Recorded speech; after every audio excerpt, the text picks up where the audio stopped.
Ready to fractionize some more? That's a verb. That's a word I just came up with. Fractionize. Don't steal it. Don't take it from me. Please. I want it. I need it. Don't take it from me. Okay. Today we're going to talk more about equivalent fractions by multiplying fractions by other fractions. Okay. First, let's say we had the fraction 1 over 2.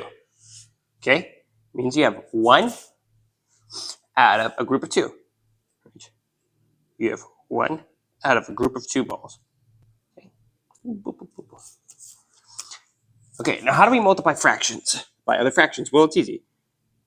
If I am multiplying 1 over 2 by another fraction, let's say 2 over 2, I just multiply the numerator by the other numerator, which is just 2. And then I multiply the denominator by the other denominator, which is just 4. We would have the fraction 2 over 4. Now, 1 over 2 is equal to 1 out of a group of 2. 2 over 4 is equal to 2 out of a group of 4. Okay, remember I had previously stated in another video that if two fractions represent the same amount of a group, then they are equivalent. This represents half of a group, and this represents half of a group. So these two fractions are equivalent, and this is true. If you multiply a fraction by another fraction, and the fraction you multiply it by, the denominator and the numerator are equivalent, then the new fraction you have, if the denominator and the numerator are the same number, then the new fraction you have is equal to the old fraction you have. Okay? So since we multiply 1 by 2, we multiply 2 by 2, we have an equivalent fraction. Since we multiplied both the numerator and the denominator by the same number. So we have a fraction that's equal to the previous fraction we have. Okay? We have a fraction that's equal because it represents the same amount. This represented half, and this represents half. And if we do this again, let's say we take 2 over 4, and we multiply it by 2 over 2, we have 2 times 2 is 4, and 2 times 4 is 8. That means you have 1, 2, 3, 4 balls out of a group of 8 balls. 1, 2, 3, 4, 5, 6, 7, 8. And we have 4 out of that group, which means it's representing half of a group again. Just like this one's representing half of a group, just like this one's representing half of a group. Okay, so they're all equivalent to each other.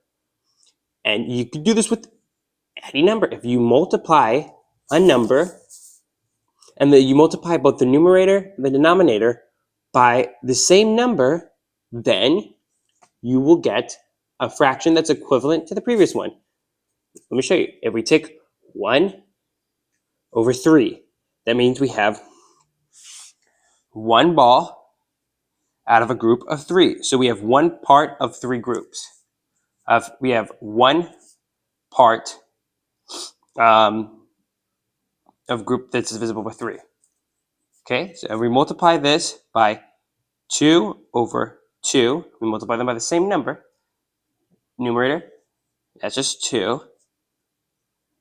And the denominator would be 6, which means we have 2 out of a group of 6. Okay, as you can see in the other one, they represent the same amount inside of the group. This represents 1 part of the 3, and this represents 1 part of the 3 out of a group of 3. You can split each of this into 3 groups. See, and this represents 1 part, one of those groups of 3. This represents one of the groups of 3. See? 1, 2, 3. 1, 2, 3. And it just went. And if you do this again, you multiply 2 over 6 times 2 over 2, you'll get 4 out of 12. 1, 2, 3, 4. 1, 2, 3, 4. 1, 2, 3, 4. They're equivalent. See? They represent the same amount. This represents 1 out of 3. This represents 1 group of 2 out of 3. This represents 1 group of 4 out of 3. Boom. That's it. So if you multiply a fraction, the numerator and the denominator by the same number, you get a fraction that's equal to the previous fraction. Okay? Try this at home in Sand School.